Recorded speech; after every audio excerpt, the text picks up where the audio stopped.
Welcome to Buzzed and Baffled, the podcast where the wine is flowing, the stories get weird, and we try our best to keep the chaos to a minimum. Try being the keyword. Before we jump in, a quick behind-the-scenes truth. Producing the show is basically an Olympic sport. Between being the media manager, the sound engineer, the editor, and trying to control her own voice volume, which, let's be honest, Nicole's has the natural power of a small megaphone, things can get a little unpredictable. So if you hear the occasional mic spike, just know it's not your headphones. It's Nicole living her best and loudest life. Disclaimer, we're not experts. Just two curious humans with wine in hand and an enthusiasm for the bizarre. Some topics may be dark, sensitive, or downright strange, so listener discretion is advised. And remember, everything you hear is for entertainment only, so take the story seriously, just not too seriously. And any opinions shared on this podcast are our own and not reflective of any third party. Now, pour a glass, settle in, and get ready to be buzzed and baffled. Making sure I'm close enough to the microphone. You want to be eating it. I've been really good about it. It only took me 10 episodes on these new mics, but I think I just didn't want to be this close to it. And I'm like, no, I don't have a choice. No, you have to. You don't have the diaphragm control that I have where you can hear it across the room. I mean, I do. I'm just not made of foghorn. My mother's not a foghorn. Just kidding, Lisa. Lisa's the quietest person. Kyla's gonna ask the next time I go to the doctor in May if she could laser the back of my throat to slow me down a just little a little bit. Can you what happens if you just if your head just slipped a little bit? Just a little bit. I'm ready for an episode that I have never ever heard before. This is all news to you. This is all brand new to me. The lost episode. This is the lost episode. We're recording this as a backup episode, so I don't know what number this is. I don't know when you're going to be hearing this, but I will tell you this was supposed to be aired on Valentine's Day 2026. But instead, it's whenever we put it in, and I have entitled it Beantown. Nicole loves beans. This is the episode that we recorded the entire thing. And then my computer I did a bang-up job. Uh-huh. And Nicole's computer buffered and lost it all. Yep. So we had to shift all of our episodes up a week. Uh-huh.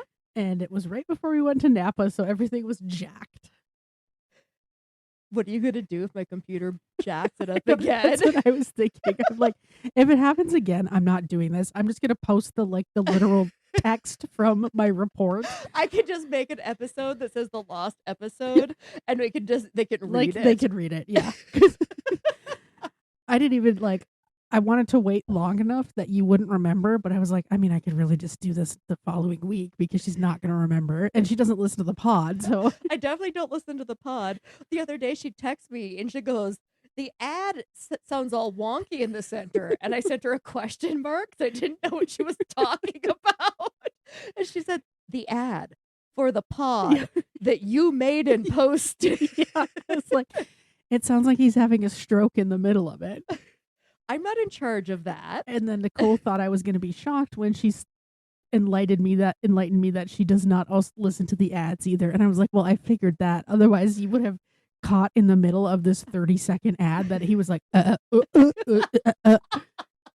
I was wondering what the hell you were what you typed. No, I typed whatever ChatGPT said to type, and then it does it on the thing, and then there's a simple 14-step process to upload it. And fortunately, or maybe not so fortunately for Nicole, that I'm our biggest fan, so I'm immediately listening to the episode as soon as it's up, looking at the ads as soon as they're up. Yep. So then 20 minutes later, I'm this is wrong. Something's wrong. And the next time she does, I'm well, Kyla, here's all the passwords. I never complain about it. I'm you get to do it. Girl, I'm just telling you, you said episode 45 was posted. It definitely was not. It's posted now. It's posted now because I listened to it Thursday when I was working out. Was it good? It's always good. I forgot which one that was. That was my Sonoma development. Oh, yeah. That was a terrible episode. Yeah. I wouldn't say it was good. I mean, it was, I was going to say it was good from a technical standpoint, but let's be real. I mean, for us, it was good. For from a us, tech- it was, Yeah. good for a technical standpoint. If we ever make it big, this pod is going to lose a little pizzazz. It's what makes us relatable, Nicole. That we're dumb. Our inability to run technology. Uh-huh. Yeah, right as soon as we started recording this one, Nicole, again, did not have her laptop on mute. Sure didn't. I'm going to leave it in this time so people can hear what happens. Yeah, and am I actually recording on the microphone? Yes, I can Okay, see it. because And it's like the right size. Like okay. your sound bars are just as big as mine, so I can tell. Wow. I'm getting big. Or is yours mic just turned up higher than mine? That could be, yeah, it's up a little bit more than yours. Just a little bit, though. Okay. Since this was supposed to be our St. Valentine's Day episode, I titled it Heart. No, that's not what I said. Also, we recorded an episode prior to this, so. We recorded the Sam Little episode Yes. right before this. So this is Hearts, Hugs, and Homicide, the St. Valentine's Day Massacre. It is now known as Beantown, Beantown. the lost episode. Yep. I will indicate why it's called Beantown at the appropriate time. Which will be right now, because I'm going to say we're going to Chicago for this episode, and Nicole promptly proclaims Beantown. with the surety and certain hope of the resurrection. I was so sure. She was so sure it was Beantown, and I looked at her and I was like, nope. That's Boston. And I will repeat now what I repeated then. In my defense, No defense. Leah and Ben lived in Boston, which is Beantown, right? Yes. And now they live in Chicago. So Which is not Beantown. I associate Leah and Ben with Chicago, and they were in Boston, so I was thinking Beantown. So wherever Leah and Ben live is Beantown. Yes. Okay. Sorry, guys. Bentown. Bentown. If they ever make it to this episode, Ben is going to be like, why did I get dragged into this? Because you're friends with Nicole. It's an unfortunate side effect of being my friend, Ben. You know this. And I will also point out that redoing this gave me a chance to put up the photos in the correct order on the board. Because I was very confused the last I episode. know. I remember going, what? That doesn't even make any sense. Because, and I'll get to it, but there's a north and a south, and I put the people in the south pictures on top of the board and the north pictures on the bottom. And I called her out And I was like, yeah, immediately. shit, I didn't mean to do that because I know for me, north is up, and I know it definitely is for you. Yup. And south is down. Yup. Like, I was able to wrap my head around it a few seconds in, but Nicole was like, nope, who are we talking about? I don't even know what's happening here. I have lost all sense of direction. South is left and north is right. And Kyla, where are we? We're in Beantown, Nicole. We're in Beantown, and I sort of remember who killed who here, but let's get to it. Okay. All right.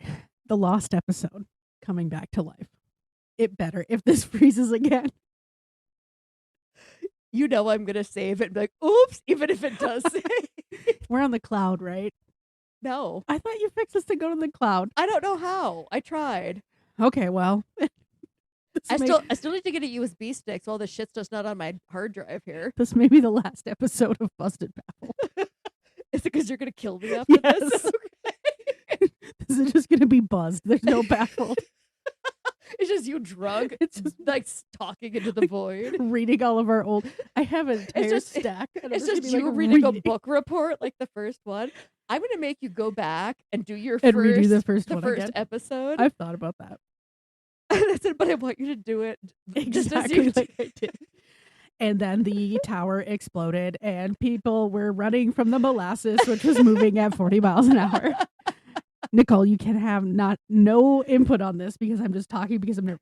She's talking nonstop, no breath, just keeps going. It's just like, why didn't you interject? Like, well, you didn't fucking breathe. What am I supposed to do? Surprise, I can circular breathe. All right, let's get over to Beantown, Tell me it. also known as the Windy City, also known as Chicago. On January 17th, 1920, at 12:01 a.m., the Volstead Act went into effect, banning the production, use, sale, and transportation of alcohol and ushering age of prohibition. The goal was to return workers to productivity, reduce domestic violence, and break up widespread corruption that was often born in saloons. I got bad news for them. None of that happened. None of it happened. Actually, some of it did happen, but not to what they thought it was going to. No. Because there was still poverty. Really, the only thing that happened was like workers went back to work on Monday, not hungover. Yeah. There was still poverty and everyone was still miserable. Yeah. Some of that did happen, but it also created an immediate, insatiable need for illegal alcohol. And who better to fill the gap than the organized crime families? I mean, it makes sense. That's what I would do. Yeah, they already had the infrastructure, the connections, and in Chicago, both a centralized location and a notoriously corrupt police force to work with. Goddamn police. Oh yeah, we didn't talk about how terrible the police were in your last episode, but like they were right up there with the Tampa police. Oh yeah, like go back to episode 46, guys, because the Tampa, like the police everywhere in the U.S. was just as bad as the Tampa police. The mafia didn't just lean into bootlegging though. Mob wars over territories and other conflicts saw the homicide rate in Chicago rise by 21% during the Prohibition years. How many people is that? Between 1919 and 1933, there were over 700 gang-related murders in the city. That's a lot.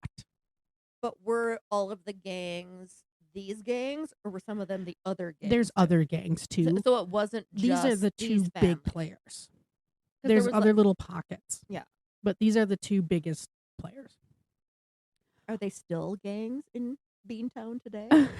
Like, I know there are gangs, but are these gangs still there? No, these ones are not. At least not in any recognizable form. Okay.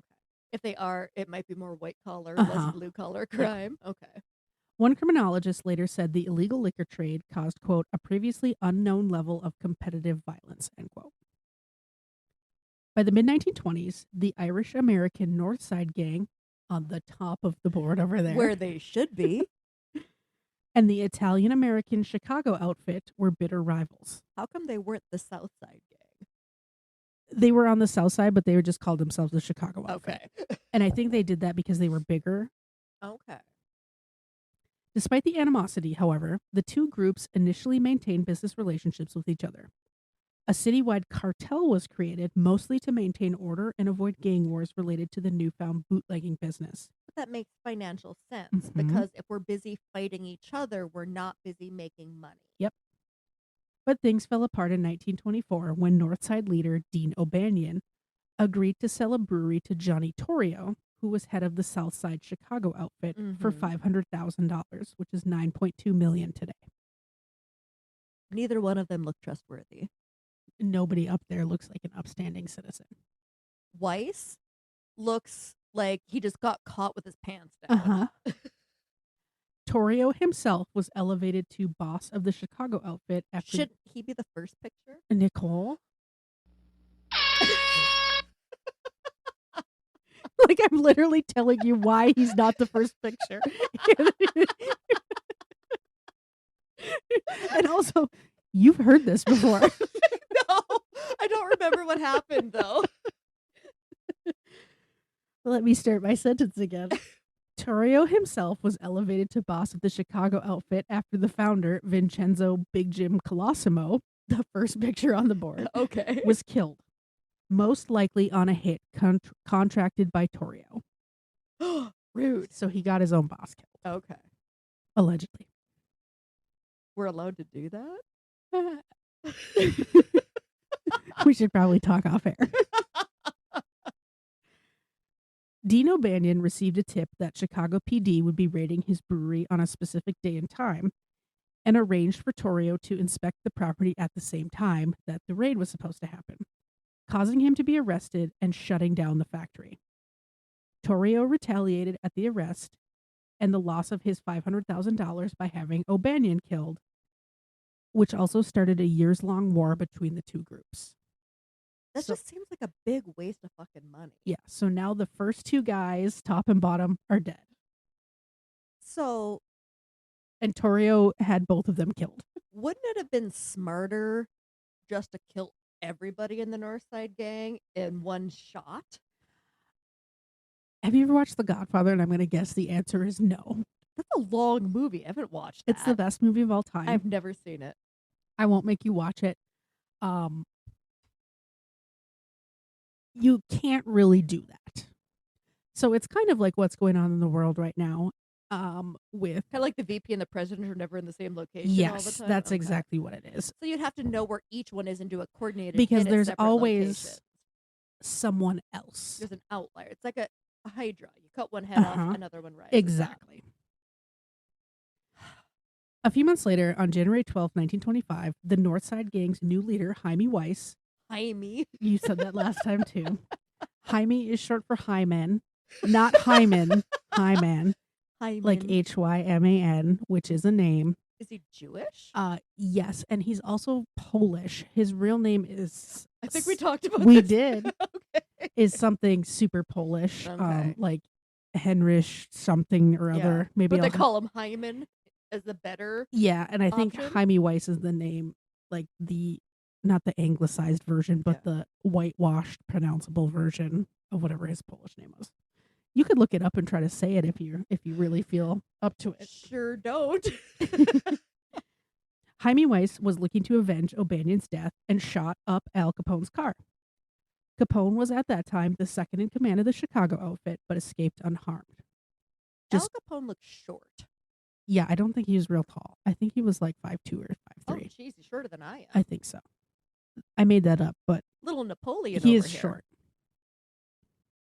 Just 12 days later, Weiss and George Bugs Moran ambushed Johnny Torrio and his wife. Okay. Shooting Johnny several times. Oh, yeah, and then he said, I'm out. Yeah, you do remember. Yep. Moran's gun misfired as he tried to continue to shoot, but believing that Torrio was already dying and with the police closing in, they fled the scene. Torrio survived, but was so shaken by the event that he turned over leadership of the Chicago outfit to Al Capone. He's the only smart one of this group. Kind of, yeah. The 26-year-old Capone took over a network of bootleggers and smugglers that stretched to Canada, where alcohol was still legal. And everything I know about Al Capone, which isn't a lot, but he's a sociopath. Oh, he's a lunatic. He shouldn't be in charge of anything. He also looks like he might smell like meat. Like, yeah, he's definitely got some stuff going on. He pictures what I picture salami smelling like. That might be a little bit racist. No, he definitely looks like he's someone who's always sweaty. Yes, like he just looks sweaty and greasy. But when I was 26, I don't think I was ready to. No, when I was 26, I couldn't take over a crime family syndicate. Yeah, with like syndicate. But when I was in my early 20s, I was working at a Midas. I was in college. Oh yeah, you were going to take over the Midas. And like I was a parts runner. And like the old lady who owned it was like in Florida. And like one day I came in and like the person running it was just gone. And this lady called me and offered me a job. She's like, do you want to run the Midas? I said, ma'am, I'm 22 years old and I am in college. You don't want me running your Midas. I forgot you worked at a Midas as a parts runner. Like, really nothing absorbed, did it?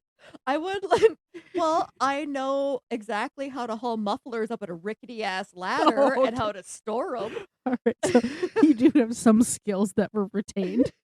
And I could probably still use the Midas system to find the parts because it was like in a DOS system because it was like in like yellow letters and it's like dots. It was like very archaic. I mean, it was the dawn of time that you were working there. You were working with King Midas himself. He was the one who called you from Florida. And it was a Model T that we were working on. So it was the first one. I used a horse-drawn carriage to run to the other side of town to get the parts. That tracks. Capone had law enforcement and politicians on his payroll and is blamed for the spread of brothels in the Chicago area. Oh, we didn't talk about the wine because we're just having Boda Box because this is the second episode of the night and it's the lost episode. And Help me. Okay, hold on, listeners.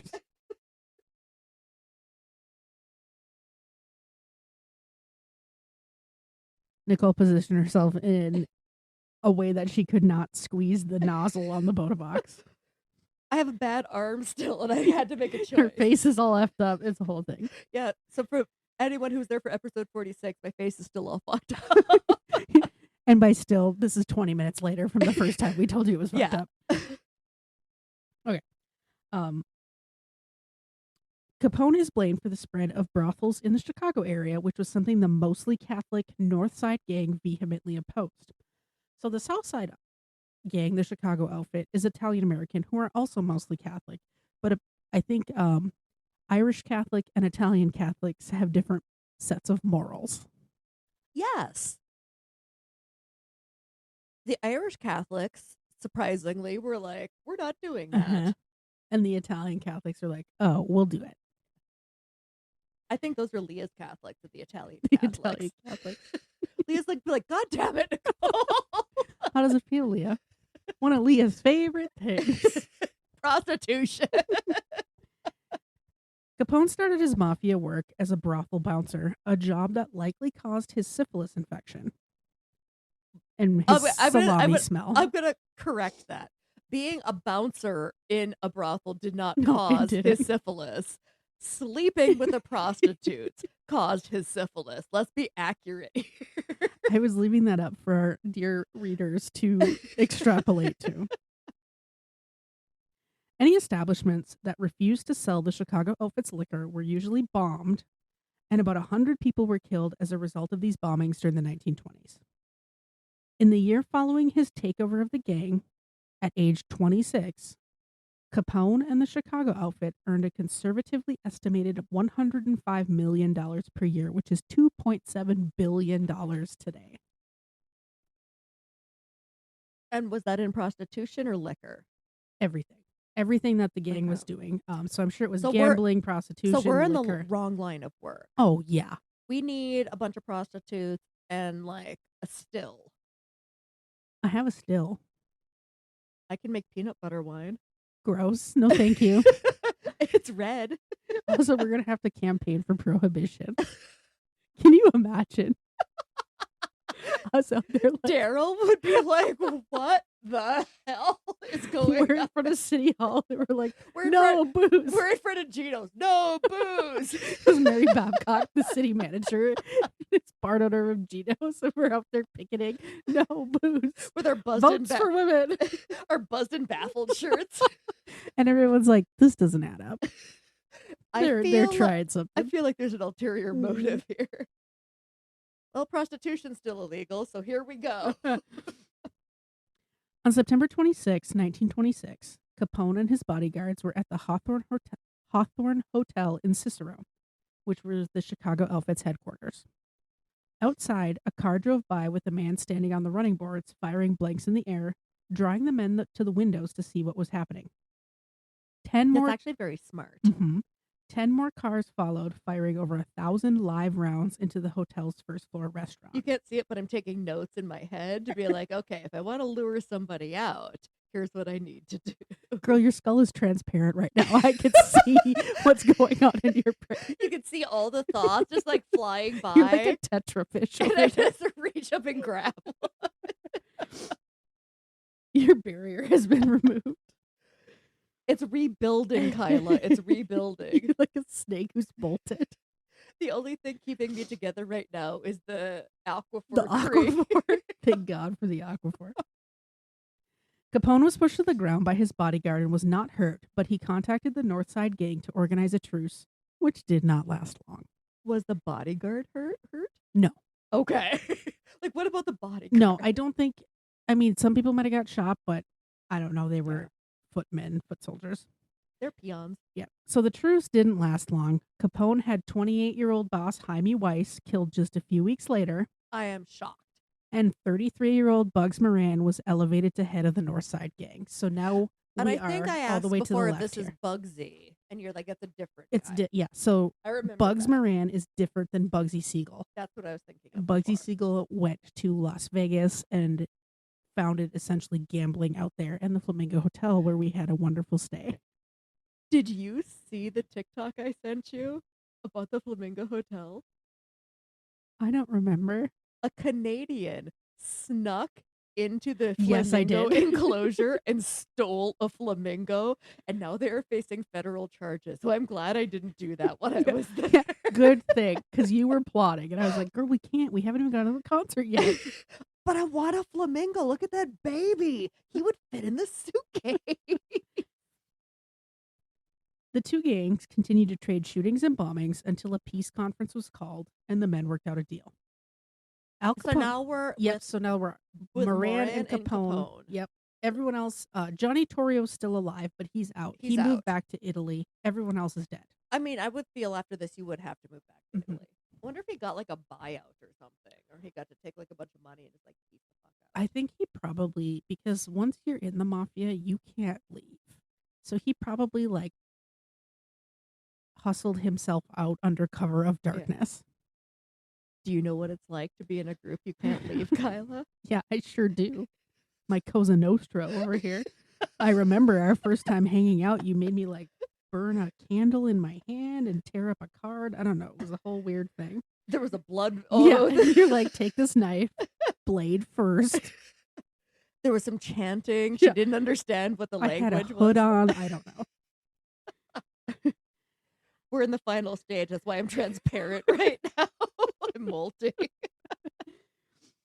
Al Capone imported bootlegged old log cabin brand Canadian whiskey by way of Detroit's Purple Gang. And I do remember saying, like the maple syrup. Uh huh. Probably the same company. By way of Detroit's Purple Gang was a major Detroit gang and sold the liquor to Moran for use in his speakeasies. So they're continuing to work together. Where did these Sort of. gangs come up with their names? I don't know. The Purple I Gang? know, like the Purple Gang. Like, come on, guys. They sound like they're on Mario Kart or something. And the Purple Gang was a primarily Jewish gang. I have no idea where the Purple Gang name came from, and also I didn't look. Is Purple like... Also, I'm surprised that there's a Jewish gang. Mm-hmm. Yeah, there's a Jewish mafia. Yep. In fact, there are several Jewish mafias in history. I get this as a pod. I'm going to do this one. You can do this. I'm one. putting it on my list. Jewish Mafia. Moran eventually found a new supplier for cheaper whiskey, increasing his profit margins and ending his agreement with Capone. But his patrons complained about the quality of the alcohol. Daryl, quit giving me Dark Horse. Nobody wants Dark Horse. We want Scalia. That was the one we said was the best. He's like, I'm absolutely not going to listen to you, even though I asked you for your opinion. Yeah, like, what it is I should have said the Dark Horse was the best, because then I would have gotten the Scalia. It's whatever I want is what I don't get. Mm-hmm. Bugs Moran went back to Capone to reopen their deal because his patrons are mad, but Capone refused. He's like, fuck them customers. The peace treaty ended when Moran retaliated by stealing Capone's shipments from the Purple Gang. Is Daryl part of the Chicago outfit? Is that what's happening? I doubt it. Tracy, maybe. Daryl, absolutely not. Tracy. Tracy's the one who's got like the brains and the brawn to do that. Capone burnt down Moran's dog track as revenge. Jesus. Did the dogs live? I don't know. I don't know. Yes, they lived. Okay, thank you. Now I remember reading that they lived. I appreciate the lie. Thank you. A few days later, Capone's own dog track was burned down. Moran was the prime subject. Suspect. It was Moran's dog track. I'm gonna look this up right now. Yeah, he burnt it. So they're now Did they're just. Bugsy Moran's dog track dogs live when it burned down? I don't know how dog tracks work, if they live there or if they're just brought there. I know she's just reading the AI summary on Google. So the greyhounds owned by George Bugs Moran were housed at a kennel club that was intentionally set on fire. This action was part of a violent rivalry, blah, blah, blah. I already told you they lived. I know. Did the dogs If they were housed at the track, survive? I'm guessing. But also, I don't know the extent of, like, did he just burn down the grandstand? I have no idea how a dog track works or is set up. There are no record of greyhounds dying in the fires. Okay, there you go. They lived. Everyone's dogs lived. Stop reading, Nicole. Everyone's dogs lived. Hold on. Put it down, Nicole. There is no historical counts of mass Greyhound casualties Okay. in these specific gangland arsons. Okay. All right. Now that she has her definitive answer from Google AI, Whew. that actually is a relief. On the morning of February 14th, 1929, St. Valentine's Day, 7 members of the Northside Gang were in a North Clark Street garage, their gang headquarters, in the Lincoln Park neighborhood of Chicago, waiting for Bugs Moran to arrive. I distinctly remember saying that's a stupid place to have your gang Uh-huh. headquarters. Yeah. A garage? Capone's is in a hotel. And it's like the entire It hotel. would make more sense for like well-dressed men in 3-piece tweed suits to be Mhm. going in and out of a hotel than a greasy-ass garage. Yeah. Some historians believe that Moran had received an offer from Abe Bernstein of the Purple Gang the day before to buy a shipment of hijacked whiskey and that the men were waiting for it to be delivered at 10:30 a.m. Others argued, you can hear that too. Did you hear that too? Yeah, there was like a weird. I was like, is it you or I was like, I thought maybe it was just me. It's you can hear it too. We're hearing like a little rustle in our there's headphones. like some like it's kind of if you're watching TV, like sometimes right before lightning strikes, your TV will make like a little crackle. It's kind of like that. I don't know. We have some type of electrical interference. I think it's probably because you're texting during my story. I wasn't texting. Or is it my cells reconfiguring? Yeah, it's your electrical field. It's like my cells are reconfiguring as we're sitting here. So they're working double It's time. like in the movie where it's the music montage where you're coming back to life, like all your primordial ooze is gathering together. Like you're just lucky the lights aren't flashing I right know. now. And the only reason I'm like, well, it's the middle of winter, so a thunderstorm is unlikely right now, but maybe. Nope, it's Nicole's face putting off electricity. All the electricity that it's been harboring since it was lasered is coming loose now. It's just gonna make zapping out. I'll have to listen because I know you don't listen to the pod and see if you can hear it on the pod. Or if it's just our Or headphones. if it's just in the headphones. Probably just in the headphones. Anyway. They're waiting for some historians believe they were waiting for a shipment to be delivered to the garage. Others argued that all but 2 of the men were members of the gang's inner circle and were wearing expensive I suits. would say no, because men in expensive suits don't pull shit off a truck. Yeah. Not something that would be typical if a truck was to be unloaded. I developed a stutter. It's from the BBC. She loves her BBC. Not wrong. The wine we had before this one was a Kyla's favorite thing. oh my god, Nicole, shut up. Yeah, BBC, the British Broadcasting Corporation. Big what? Beautiful Chardonnay.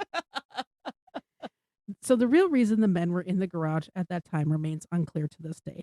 Like you said, men in fancy suits who are at the upper echelons of a gang are not going to be there to unload a truck. Well, any of us who have watched The Sopranos know what was going on.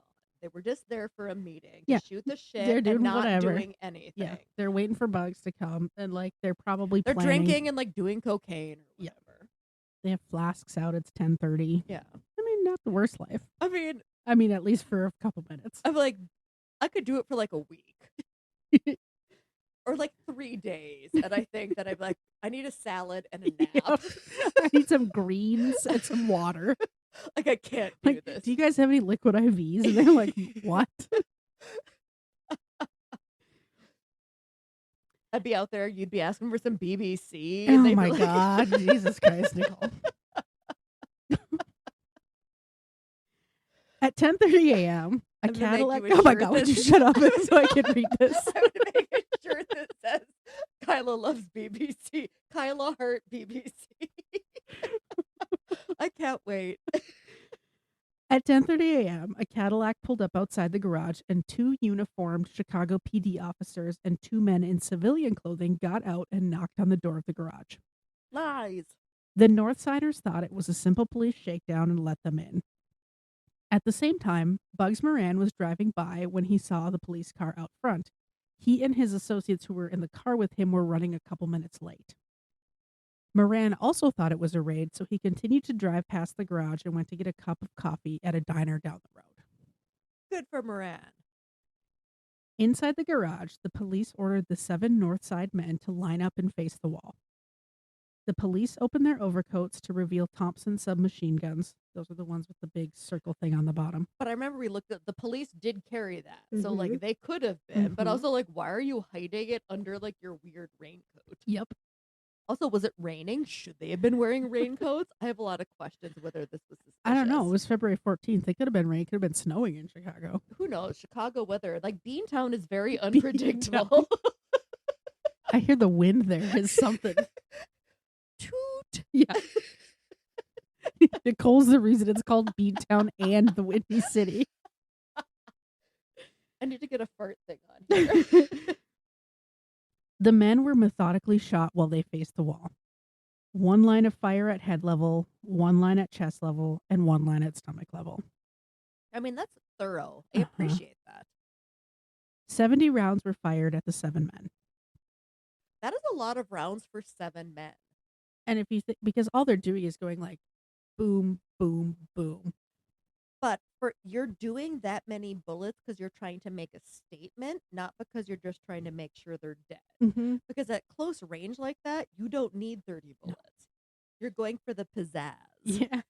Then a sawed-off shotgun was used to shoot at Albert Kolchak, who is Moran's brother-in-law and second in command of the Northside Gang, and John May, a mechanic who just happened to be at the garage to fix a truck wheel. Poor John May. Poor John May. May. He was just there fixing carburetors. Yeah. Well, truck wheel, but yeah. Yeah, he's just there. I mean, he works for the gang, but he's not of any consequence. No. He's just like fixing the booze delivery trucks. He's just a grunt. Yeah. The shooters walked out the front door of the garage. Those in civilian clothing walked out first with their hands above their heads, while the 2 dressed as police officers followed behind with the machine guns, suggesting to any potential onlookers that they were making an arrest. Yeah. What? Never mind that they weren't in fucking handcuffs. No, they just had their hands over their head. You know, like how you make arrests. Uh-huh.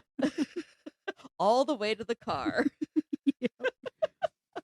When the real police arrived shortly after, one of the victims, Northside enforcer Frank Gusenberg, was still alive. He'd managed to crawl 20 feet from the wall and was taken to a nearby hospital, but he refused to identify the shooters. Snitches get stitches, Kyla. And that's part of the Cosa Nostra is like, no matter what, you do not snitch. But also, you're not snitching on the people in your organization. You're snitching on the other people. I think you would snitch. I think you would too, but I don't know. I'm not in the mafia, so. I mean, I'd sing like a goddamn canary to take you down. So. When asked by a detective, who shot you, Gusenberg replied, no one. Nobody shot me. The detective then said, Frank, Pete's dead. Pete was his brother. And you're in a bad way. Who shot you? Gusenberg again replied, no one. He's like, you're going to die. He died shortly after, maintaining the code of silence among gangsters. When Bugs Moran heard about the shooting, he faked having the flu and got himself admitted to St. Francis Hospital in Evanston for 4 days under an assumed name. While there, he contacted the head detective at Chicago PD and said, quote, we don't know what brought it on. We're facing an enemy in the dark, end quote. He also told a newspaper reporter. That's kind of a cowardly move, Moran. Like, I liked him up until this point, and then now I think he's a pussy. He also told a newspaper reporter, only Capone kills like that, publicly accusing Capone of the murders, which is against their code. Like, you don't do that. All of these people suck. Yeah, I mean, they really all do. Like, there's no hero in the story for our wall of heroes. I'm searching really hard for like maybe this one. Nope. Like at first I'm like, oh, the Northside Gang. They're like, no prostitution. We treat our women with respect. I mean, they don't, but like at least they're not prostituting them. No, you're not going to find any redeeming characters. We need to do a pod about their wives. But those are some redeeming characters. Yeah. Oh, to be a mob wife. I would make a great mob my God. Wife. I mean, my fur coat would be fake. But like my hair would be tall, it would be blonde. When I wear my robe around the house, that's what I feel like. A mob wife. Have you ever watched the Mob Wife reality show? Actually, yes, with, I have. with Big Ange. Big Ange. Yep. Actually, yes, I have. And this is before I made her, dear listeners. Yep, I remember my So- mom watching it. Moving on. Oh, Big Ange. Back at the ranch in We need to Beantown. have a mob wife party. Mhm. That would be fun. That's like a winter party. Yeah. Brittany and Chuck, your next New Year's Eve party should be mafia themed. Do Brittany and Chuck listen to the pod? They do, but they won't get to this until probably 2 years from now because they only listen to it when they're So traveling. we need to text them tonight and be like, here's a thought. Next New Year's Eve party, mob wife theme. And the judge is like, no. How about not? I think it'd be amazing. Independent investigations by the district police, the Bureau of Detectives, and the coroner's office were opened within hours of the murders, but independently from one another. So you have all these departments, as it happened, still happens, talking about, oh, I'm going to have to help her again. I can't do it. Hold on. Good thing she's got long arms.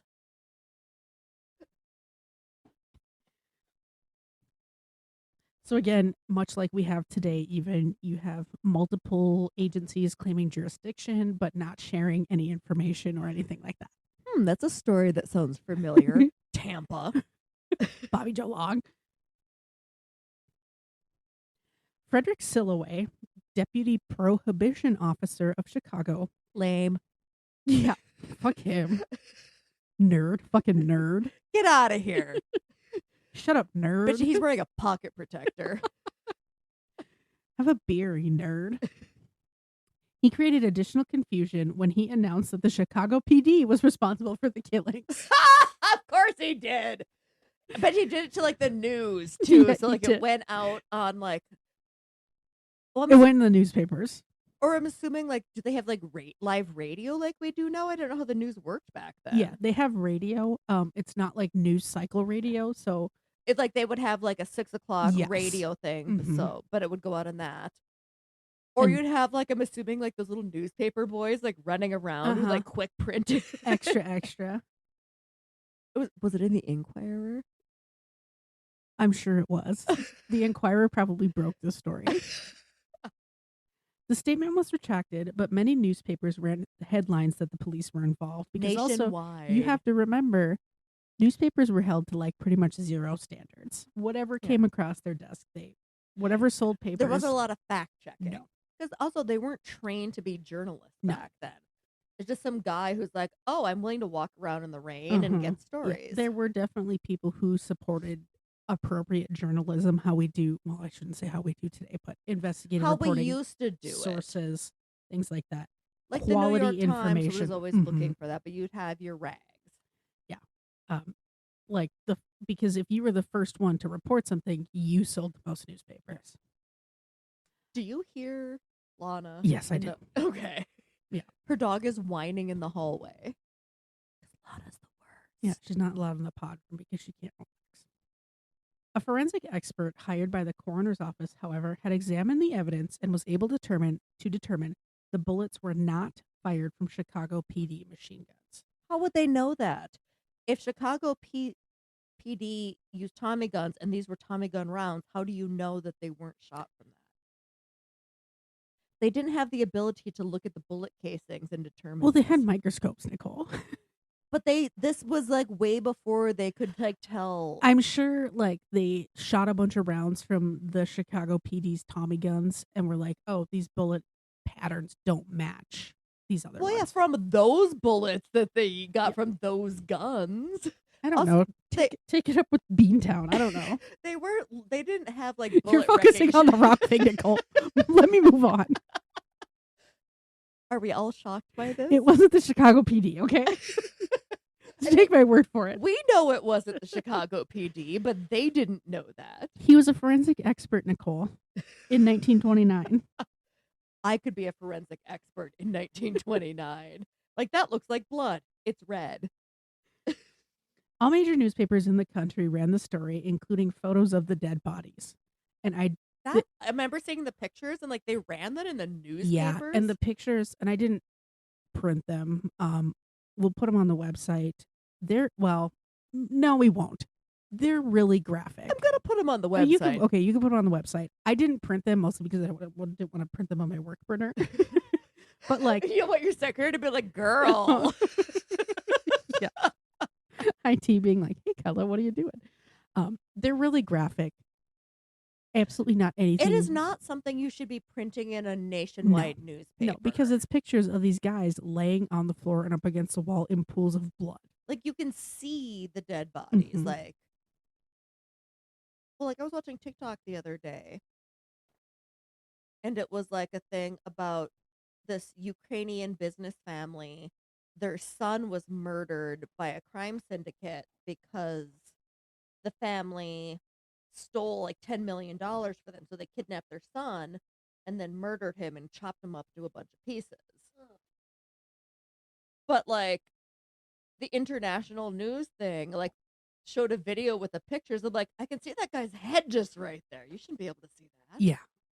Like, that's not for mass consumption. No, and if you're buying a newspaper, there's no, hey, if you are a sensitive viewer, turn away scenario. There's not like when you go through Facebook or TikTok, it's like, this is sensitive material. Yeah, there's no blurring that you click. And then it shows you.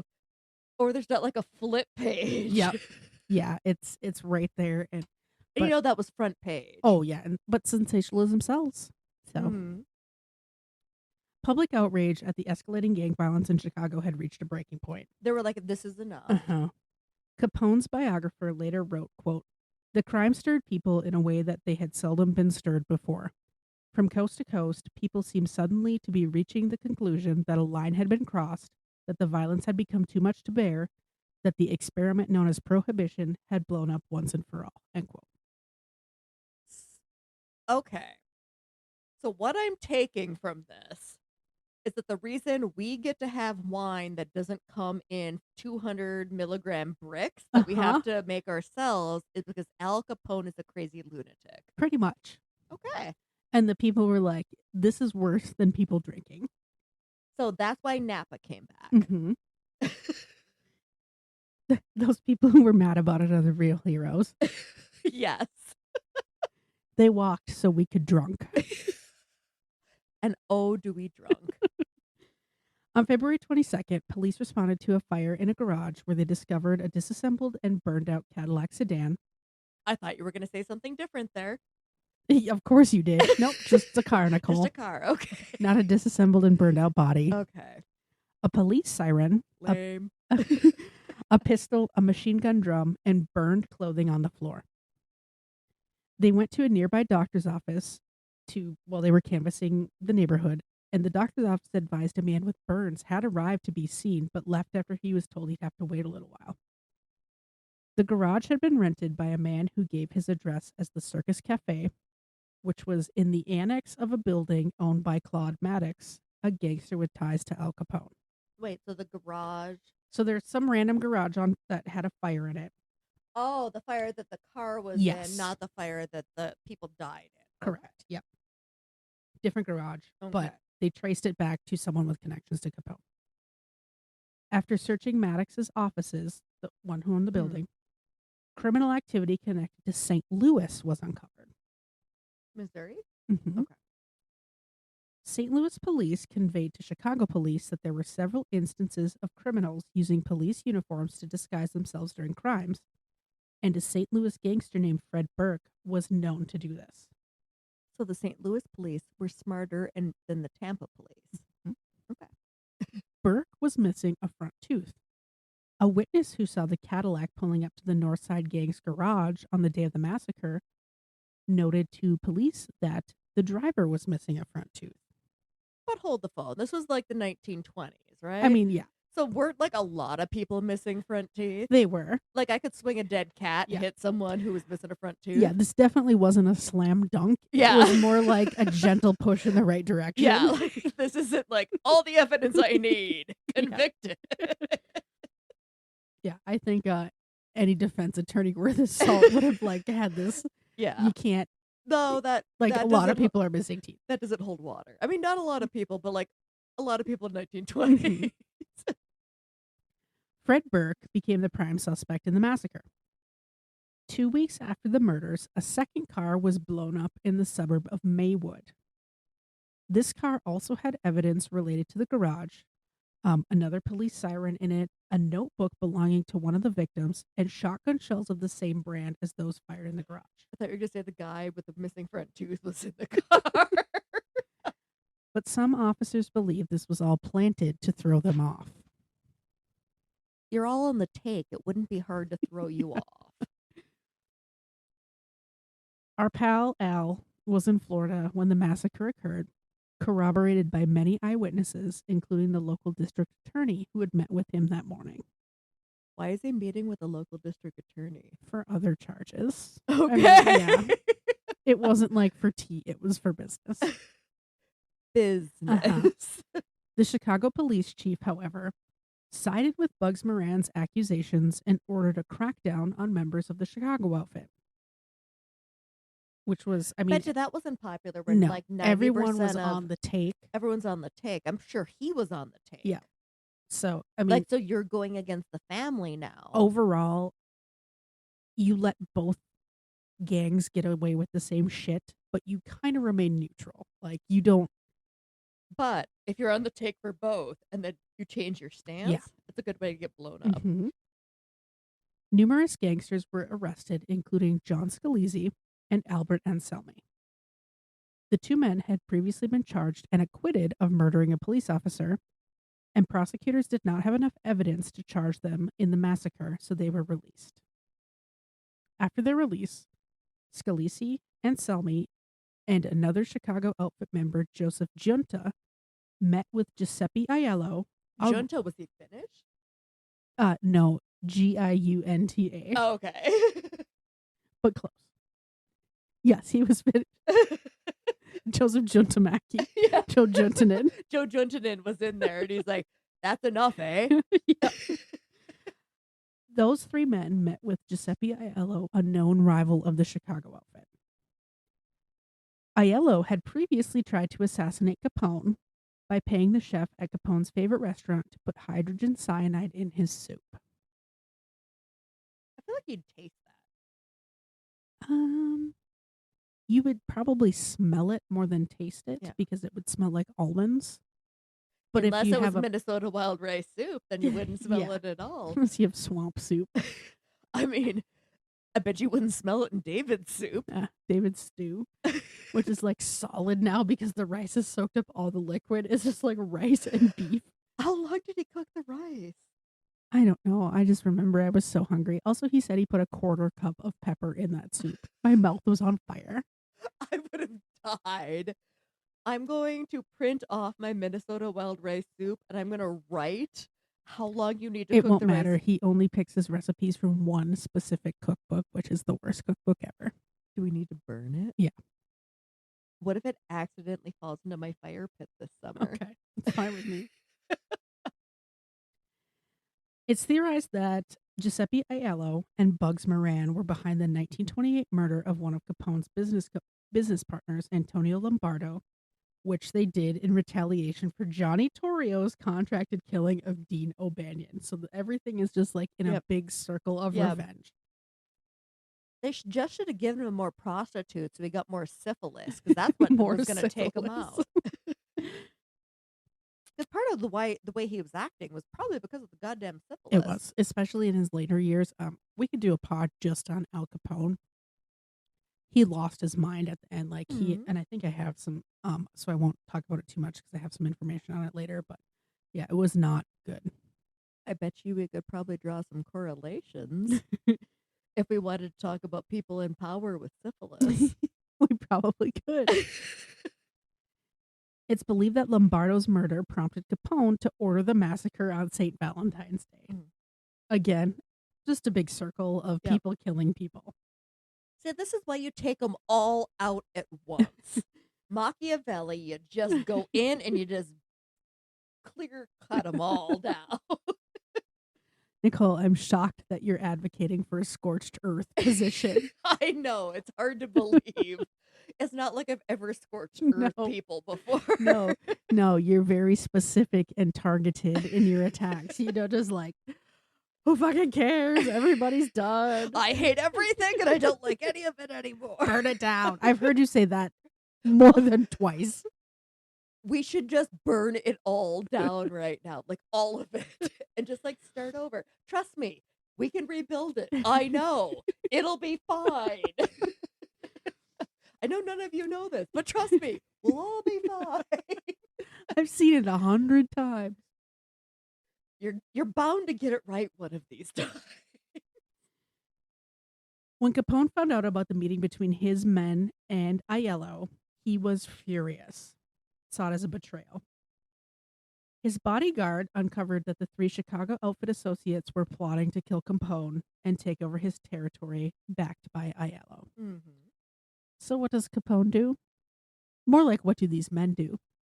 They accept a dinner invitation. Well, obviously, if someone's trying to kill me, I say yes to dinner. Mm-hmm. Specifically, if they're making beef Wellington. Yeah. Are those local mushrooms? Did you harvest these yourself? Yeah. So Capone fakes this dinner in their honor. And like, how dumb are these men? I mean, obviously. They're super dumb. Because I'd be like, absolutely fucking not. Like, I just try, and maybe they were like, oh, we have to go to this, otherwise it's obvious we're trying to kill him. But also, that's super dumb. But it's also obvious that I tried to kill him. I'm not going to this dinner. Or if I do, I'm not eating anything. Mm-hmm. So Capone beat them all 3 of them with a baseball bat. Oh, so I don't have to worry about the food. It's the bat that gets It's me. the bat that gets I'd you. rather the poison than the bat. And then once he kind of took out his rage on them, he had his underlings shoot them to finish them off. So Capone himself, like at the Himself. dinner table, Yes. stood up. Yep. Were they not suspicious when he like went all Negan on them? He had like this baseball bat in the Like corner. under the table. Also, did he just kneecap him because he's like 5'2"? Yeah. He just hit him in the legs. Or did they have to come to dinner because he needed them to be sitting? Also, maybe that. A meeting of the major crime families was held in New Jersey on May 13th, and under pressure to lower his profile and reduce the negative publicity caused by the massacre, Capone was essentially ordered by the remainder of the families to spend some time in prison. Oh, yep. And this is where he went to the place in San Francisco, right? No. I thought that wasn't him. He was in Alcatraz, but that's not this time. Oh, he went a different time for Alcatraz. Okay. That was like where he was like after everything. Okay. While driving But back, he was put in timeout, essentially. yes, yeah, they're like, dude, you need to like go to prison. Let the public outcry die down. How many times a week do you wish that you could say, Nicole, you have to go to prison for a little bit and take a breather? Every day, just like sign you out for work release for the podcast and then bring you back on Sunday morning. My mom comes and picks you up. She releases me and then she has drops you off and then she has to strip search me each time. And each time like weird things fall out of my prison purse. Like not things I need or want. Just like really questionable items. A wine opener. Tiny hands. Oh my God. Okay, if I ever get arrested, or no, I'm getting arrested, I'm grabbing the tiny hands and bringing them. While driving back to Chicago, in Philadelphia, Capone was arrested by 2 police officers for carrying a concealed weapon. Okay. Within 16 hours of this arrest, he was charged, convicted, and sentenced to prison for a year. That is not how courts work. Nope. No. So that's the family saying, hey, judge, we need him in prison as soon as possible. Yeah. So let's orchestrate this. And he's in on it. Like, he knows it's going to happen. Yeah. So the police are waiting for him. He goes in. He pulls over. Yeah. Who's the judge? I was just going to say. We're not going to say her name because it wasn't her. No, it wasn't her. The only judge I know. No, I don't know who the judge was. You cannot be the campaign finance director and also implicate her in a crime in the 1920s. It wasn't Brittany. Brittany was not the judge of she was this not alive. 1929 crime in Philadelphia. No progress was made on finding the perpetrators of the massacre until December Hold 1929. on. Lana, shut up. Okay. When Frank Burke, the guy with the missing tooth, was drunk driving in St. Joseph, Michigan, and hit a car. So he was like north in St. Uh-huh. Joseph. Like he was almost at the bridge. Like, why is he in St. Joseph? That's such a random place to be. Maybe he was like running something north up He here. could have been. Well, because think about it, we had speakeasies up here. Yeah. Maybe he was running something to the Ambo or Or something. he could have been running to the Traverse City or something. The police officer called to the scene, Charles Skelly, was shot and killed by Burke. When police raided Burke's home, they found $310,000 in bonds, which is $5.8 million today, Jesus.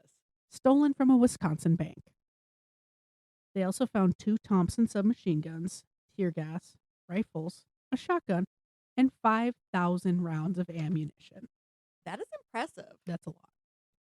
Burke was tried and convicted in Michigan for the murder of Officer Skelly, but no additional evidence relating to the massacre ever surfaced. By November 1931, so we're 2.5 years in. Is the Year and a half prohibition in. still on?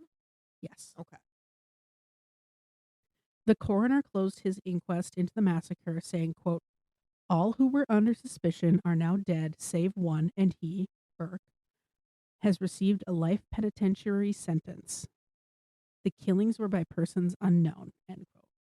I mean, we know who they were, like in general, but In like general, but like we don't know who actually pulled the trigger. no, but like The triggers. one shitty family killed another shitty Mhm. family, and sometimes you just be like, you know what?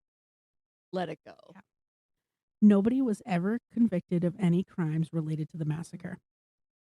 The violence that day did, however, spark legislation requiring a $200 tax, which is $4,200 today, on each machine gun, doubling the cost of the weapon. Is that why we can't buy machine guns anymore? No, actually, Okay. because we could, like, if this was still, there's other reasons we can't buy machine guns. But at this point, if you had enough money, you could buy a machine gun. Well, and I'm like, and it's not like I want a machine gun, but like Nicole loves machine guns.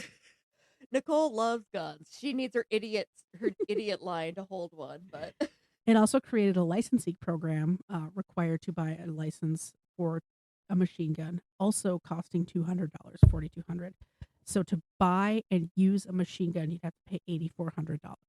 okay. I mean, But really, all that's doing is nothing because they were making over $1 billion a year. also they're not buying those. They no. don't care. No. The Chicago outfit eventually defeated the Northside Gang and took over their territory.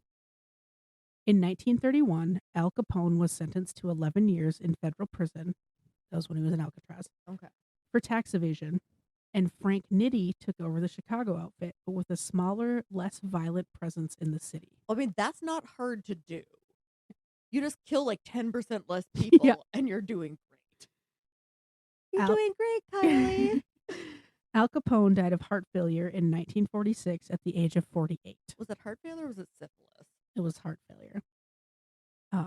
He had a series of strokes and the last months of his life were terrible. Did they do an autopsy and see how much syphilis he had?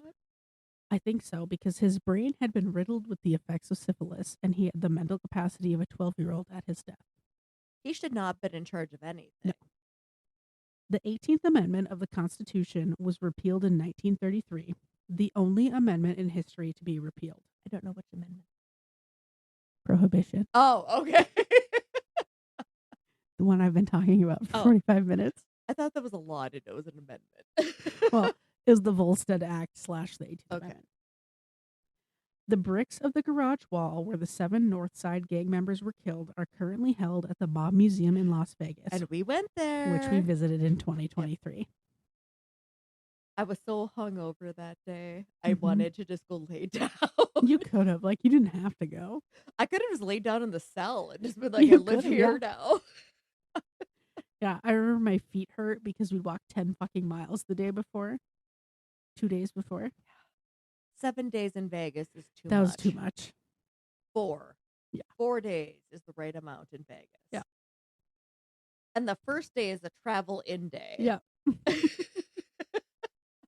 We learned important lessons Yeah. that week. But I don't foresee us going back to Vegas for any reason.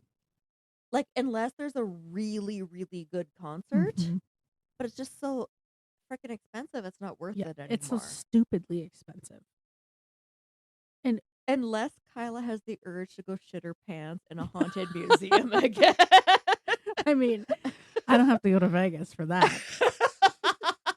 She's gonna go to any museum and just shit my pants. Do you want to go to the Mineral Museum next weekend? Oh, I have clients. Sorry. Oh, don't worry. In 2 weekends we Okay. can go. I go shit my pants at the Mineral Museum. That's named for David's great-great-grandfather. Semen. Yep. Which I'm like, Jaime. Jaime semen. That is the word. Wait, is that? No, it's not. Like that? Like, tell me you're fucking kidding me. When he told me his mother's maiden name was Seaman, I'm like, you're shitting me. Nope. David. Well, yeah, it's Farnham. His grandma's maiden name is Seaman. S-E-A. Like Farnham? Farnham. Is that her first name? No, that's Donna's maiden name is Farnham. Oh, okay. Yeah. Her name was not Farnham Seaman. Like, that's a terrible name. No, her name was Jean Seaman Farnham. That's I could do a pod about her because she had an amazing life. Oh, I remember telling me. Yeah, I think you should do a Yeah. pod about her. She's a cool lady. Yeah, her and David's grandfather. I could actually have Donna on and talk about I'm how sick. I can't. because David's grandpa was actually like a hero in the Korean No, War. like he you told saved me. like 300 You people. told me the stories and like, was he the one that movie about the Finnish guy was made about? Sisu? No, different man, Okay. different guy, different war, Oh no, he's the different lifesaver country. guy. He's the lifesaver guy. yeah. Okay. But now I'm glad that I got to tell you and have this spare episode. I mean, put the people in the right order. I haven't saved it yet. I know, and I'm gonna like really clench up when it's going. But I just want you to know when it goes on the website and everything, it's going to be entitled Beantown. That's fine. I wouldn't expect anything less. Beantown.